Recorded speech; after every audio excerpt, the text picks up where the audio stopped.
Boeing says it's operating in what it considers the most complex environment it's seen since World War II, from record demand for commercial jets and defense platforms to strains in the supply chain and geopolitical headwinds. CNA's Roland Lim caught up with the president of Boeing Global, who gave his reasons for why he is still bullish. Boeing's flying through a storm, unlike anything it's seen since World War II. The skies are rough record demand for jets, supply chains stretched to the breaking point, and geopolitical tensions that feel like a vice tightening around the company. Once a proud symbol of American engineering, Boeing's now caught in a crossfire of tariffs, politics, and global ambition. The company tried to adapt, shifting some production to Mexico to cut costs and keep up with a world that's hungry for affordable planes. But that move didn't sit well with Washington. President Trump didn't send a memo or call a meeting. He picked up the phone and delivered a blunt warning: build everything in America or face a 200% tariff. No discussion, no compromise, just a demand wrapped in patriotic fervor. And when Boeing didn't fold, China hit back hard, canceling orders and slapping tariffs as high as 145% on U.S. aircraft and parts. Suddenly, planes meant for Chinese airlines were sitting idle, factories slowed, and workers in places like Wichita and Everett felt the ground shake beneath them. This isn't just a corporate fumble, it's a collision of ideals. Boeing, a company that once built planes for presidents, is now being punished for trying to make jets regular people can afford to fly. For a century, it waved the American flag. But to survive a brutal global market, it looked south to Mexico, not to abandon its roots, but to stay competitive. Washington's response? Not a pat on the back for ingenuity, but a tariff threat and a presidential soundbite: do it my way or pay the price. That single call set off a chain reaction. China froze billions in orders, sending jets back across the Pacific to gather dust in Seattle hangars. Communities tied to Boeing's factories, places where families have built lives around assembly lines, faced job cuts and uncertainty, all because one company dared to think beyond borders in a nation that once championed free markets. It begs a question: if Boeing, an icon of American industry, can't navigate this political minefield, what hope is there for the rest of us? The chaos didn't start with tariffs. Boeing's been wrestling with a world that's changed faster than its production lines. Airlines in Asia and Latin America are clamoring for jets, but suppliers can't keep up. Geopolitical tensions, especially between the US and China, have turned every business decision into a potential diplomatic crisis. Boeing's answer was practical: move a small piece of production to Mexico to ease the strain and keep costs down. It wasn't a betrayal, it was survival. But Trump's ultimatum didn't account for nuance or for the jobs it put at risk. China's retaliation was swift, halting deliveries and imposing tariffs that left Boeing's order books in limbo. Planes built for Chinese carriers, like one for Gen Airlines, made a lonely trip back to the US, leaving behind silent factories and anxious workers. In a matter of days, a phone call and a few tweets turned Boeing from a national champion into a punching bag for patriotic economics. Boeing's CEO, Kelly Ortberg, didn't flinch. Instead of groveling, he went public, defending the Mexico move as a necessity to stay competitive in a world where airlines want planes fast and cheap.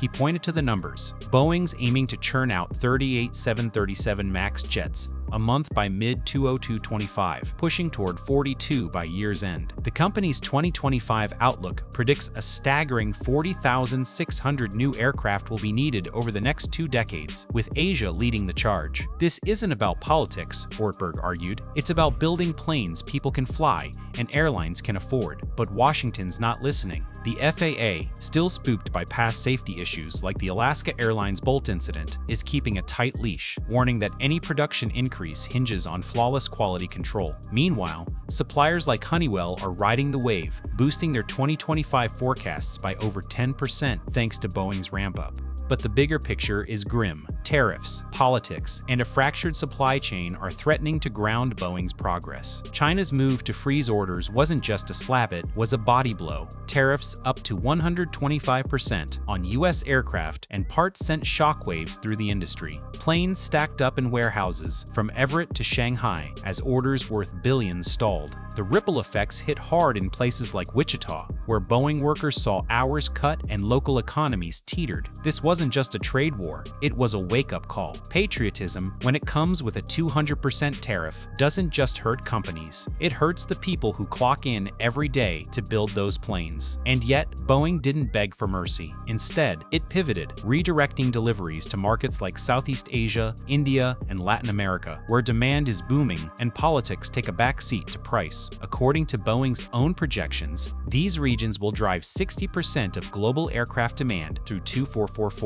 Airlines there don't care about DC's posturing.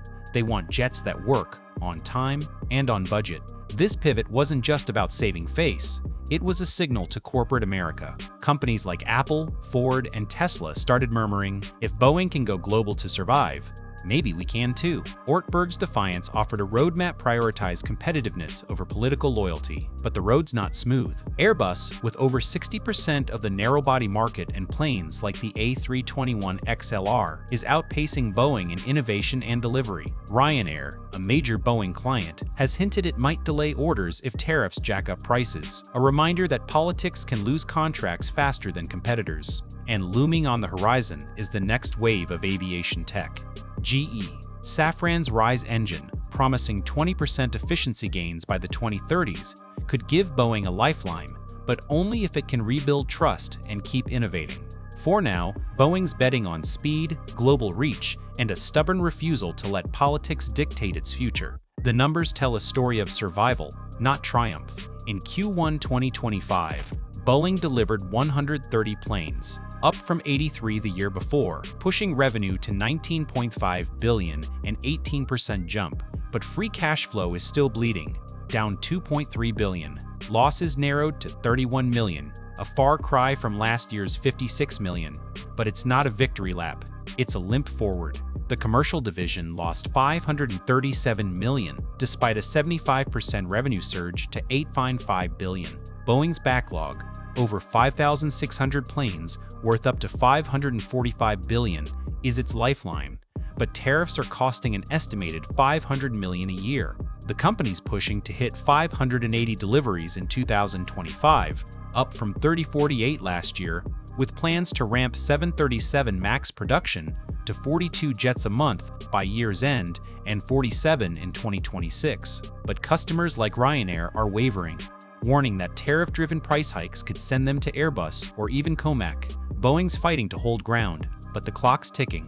Beyond the balance sheet, Boeing's got bigger problems: trust and sustainability. After two fatal 737 MAX crashes and a mid-air door blowout in 2025, the company's reputation is hanging by a thread. Its 2024 sustainability report touts the X66 eco-demonstrator and a push for sustainable aviation fuel, SAF, but SAFE makes up just 0.3% of jet fuel today. Scaling it to meet the industry's net zero goal by 2050 will cost $4.7 trillion, and airlines would rather invest in efficiency than navigate tariff wars.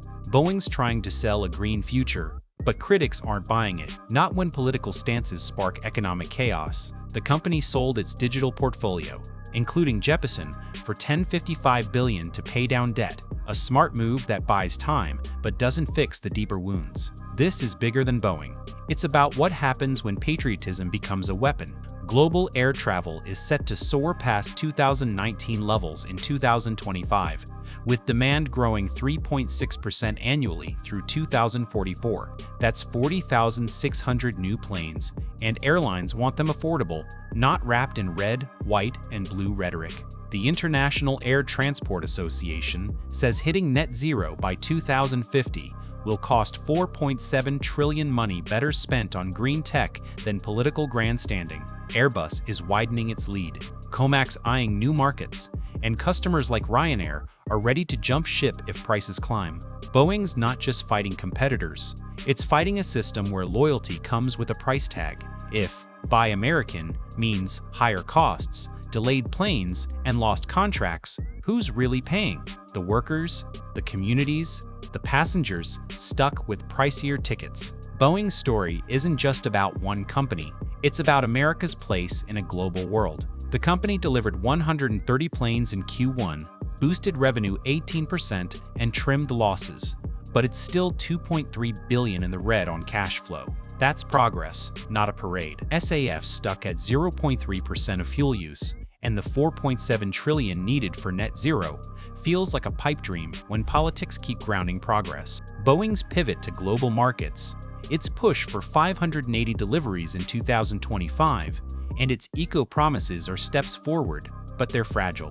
Airbus is outpacing, Comox lurking, and customers are restless. Patriotism sounds great on a campaign trail, but when it strangles production and jobs, it's just noise. Boeing's fighting to rebuild trust, innovate, and deliver, not just planes, but a future where performance outshines politics. The question isn't whether Boeing can survive, it's whether America's ready to let it.